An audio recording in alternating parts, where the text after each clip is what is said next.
السلام علیکم friends, welcome to Digital Diary. ہمارے چینل کو لائک کریں، سبسکرائب کریں اور اپنے فرینڈ کے ساتھ شیئر کریں۔ تو چلتے ہیں آج کی ایک لائف لیسن سٹوری کی طرف۔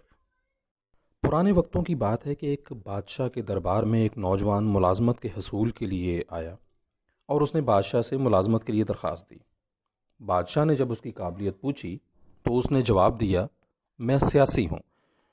سیاسی ایک عربی زبان کا لفظ ہے جس کے معنی افہام و تفہیم سے کسی بھی مسئلے کو حل کرنے کی صلاحیت کو کہتے ہیں۔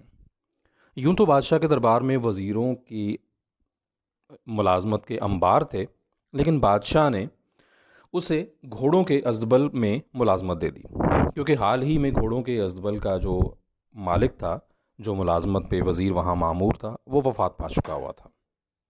چنانچہ بادشاہ نے اس نوجوان کو ملازمت کے لیے وہاں مامور کر دیا۔ وقت اور دن گزرتے گئے۔ ایک دن بادشاہ نے اپنے گھوڑوں کے ازدبل کا دورہ کرنا مناسب سمجھا۔ جب بادشاہ وہاں پہنچا تو وہاں اس نے اپنے سب سے نسلی گھوڑے کو دیکھا اور اس نوجوان سے اس کی نسل کے بارے میں دریافت کیا۔ نوجوان نے دیکھ بھال نظر مارنے کے بعد بادشاہ کو کہا کہ یہ گھوڑا قطعاً نسلی نہیں ہے۔ بادشاہ یہ بات سن کر بہت حیران ہوا اور اس نے اپنے وزراء سے مزید اس کے بارے میں دریافت کیا، اور دور کہیں کسی جنگل میں ایک جانوروں کے بارے میں علم رکھنے والے آدمی کا دریافت کیا اور اس سے یہ تمام معاملہ ڈسکس کیا۔ چنانچہ معلوم یہ ہوا کہ یہ گھوڑا واقعی میں نسلی نہیں ہے۔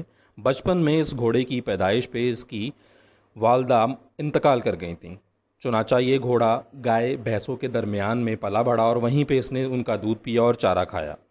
بادشاہ نے بڑا ایک عجیب سا سوال نوجوان سے کیا کہ تمہیں کیسے معلوم ہوا اس کی نسل میں کہ یہ اصلی ہے یا نقلی ہے؟ تو نوجوان نے جواب دیا کہ نسلی گھوڑا جب بھی چارہ کھاتا ہے تو وہ چارہ اپنے منہ میں لے کے سر اٹھا کے کھاتا ہے، جبکہ یہ گائے بھینسوں کی طرح چارہ منہ میں لے کے گردن نیچے کر کے کھاتا تھا۔ بادشاہ نوجوان کی فراست سے بڑا مایوب ہوا۔ وہ بہت خوش ہو کر اس کو کہتا ہے کہ میں تمہیں بہت سارے قیمتی انعام و اکرام سے نوازتا ہوں۔ بدلے میں بادشاہ نے اسے بہت ساری گائیں، بھینسیں، بھیڑیں، چرند پرند سے نوازا۔ وقت گزرتا گیا، دن گزرتے گئے۔ ایک دن بادشاہ نے اس نوجوان کو ملکہ کے دربار میں مدعو کر لیا اور وہاں پہ ملکہ کے دربار میں اسے ملازمت دے دی۔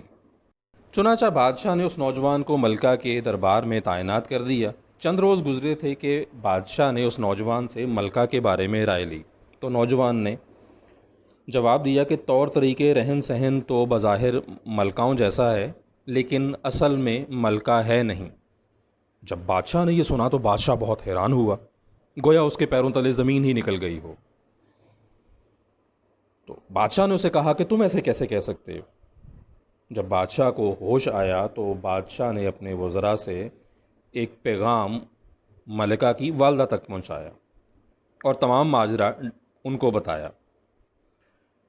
دریافت کرنے پہ جب اس کا جواب ملا تو ملکہ کی والدہ نے کہا کہ بچپن ہی میں ہماری بیٹی مر گئی تھی، جس کا آپ کے والدین نے ہمارے ساتھ رشتہ طے کیا ہوا تھا۔ گویا آپ بادشاہ ہیں اور آپ کے ساتھ خاندانی تعلق بڑھانے کی خاطر ہم نے ایک چرواہے کی بیٹی کو جو ہے وہ لیا اور اسے پالا اور اپنی بیٹی ثابت کر کے اس کا رشتہ آپ کے ساتھ کیا۔ بادشاہ نے جب یہ نوجوان کی تمام بات کی تصدیق اپنی آنکھوں سے دیکھی اور سنی بھی تو بادشاہ کو نوجوان پہ بہت یقین آیا اور بادشاہ بہت خوش بھی ہوا اس سے۔ بادشاہ نے بدلے میں اسے بہت سارے انعام و اکرام سے نوازا، جن میں گائیں، بھینسیں، بکریاں، چرند پرند اور بہت سا گوشت شامل تھا۔ اسی طرح وقت گزرتا گیا۔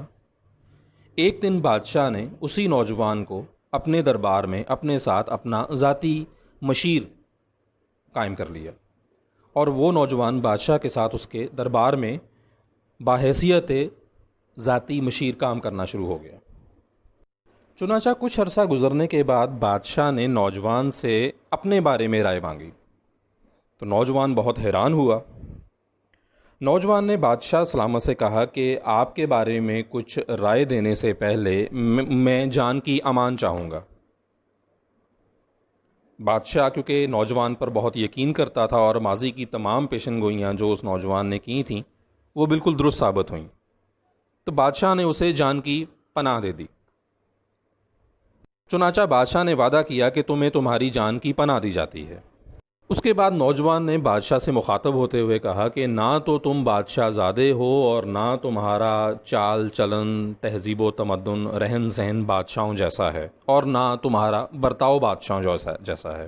یہ بات سننے کی دیر تھی کہ بادشاہ کو بے انتہا غصہ آیا، مگر بادشاہ اس وقت کچھ نہیں کر سکتا تھا، کیونکہ وہ اس نوجوان سے وعدہ کر چکا ہوا تھا کہ وہ اسے جان کی ایمان دے گا۔ بادشاہ اسی غم و غصے میں سیدھا اپنی والدہ کے پاس گیا اور وہاں جا کر اس نے تمام ماجرا اپنی والدہ کے ساتھ کہا، اور اس کی والدہ نے کہا کہ ہاں یہ سچ ہی ہے، کیونکہ ہماری کوئی اولاد ہی نہیں تھی اور تم ایک چرواہے کے بیٹے ہو کہ ہم نے چرواہے سے تمہیں لے کر خود پالا۔ بادشاہ نے جب یہ تمام ماجرا اپنی والدہ سے سنا تو واپس اپنے دربار میں آیا اور اسی نوجوان کو مدعو کیا اور اسے پوچھا کہ تمہیں یہ کیسے معلوم ہوا کہ میں بادشاہ زادہ نہیں ہوں؟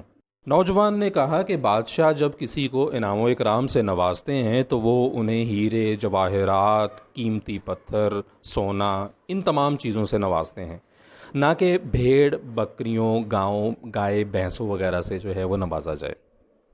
اسی پہ نوجوان نے کہا کہ مجھے ان تمام آپ کی حرکات سے اندازہ ہوا کہ یہ اسلوب کسی بادشاہ زادے کا نہیں ہو سکتا، کسی چرواہے کا بیٹا ہی ایسا کر سکتا ہے۔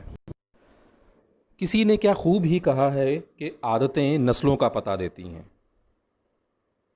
جبکہ اس نوجوان نے بادشاہ کی انہی حرکات کو دیکھتے ہوئے، جیسا کہ وہ اسے گائے، بھینس، جانوروں سے نوازتا تھا، یہ حرکات و سکنات، یہ تمام عادتیں کسی انسان کی خاندانی وراثت کو ظاہر کرتی ہیں۔ اس بات سے ثابت ہوتا ہے کہ عادتیں نسلوں کا پتہ دیتی ہیں۔ آج کی اس لائف لیسن کہانی میں ہمیں یہ معلوم ہوتا ہے کہ ہم اپنے روزمرہ زندگی میں یا اپنی زندگی کے مختلف تجرباتی مراحل میں بہت سے لوگوں سے ملتے ہیں۔ ان لوگوں سے ملنے کے بعد ہمیں یہ معلوم ہوتا ہے کہ ان کی عادات، ان کی نسل کس قبیلے سے تعلق رکھتی ہے۔ میں امید کرتا ہوں آپ کو ہماری آج کی یہ لائف لیسن سٹوری بہت پسند آئی ہوگی۔ آپ ہمارے چینل کو میکسیمم سبسکرائب کریں، شیئر کریں اپنے فرینڈ کے ساتھ، اور ہماری ویڈیوز کو دیکھیں۔ آپ کی سپورٹ کے بنا یہ ممکن نہیں ہوگا۔ بہت شکریہ۔ السلام علیکم friends, welcome to Digital diary.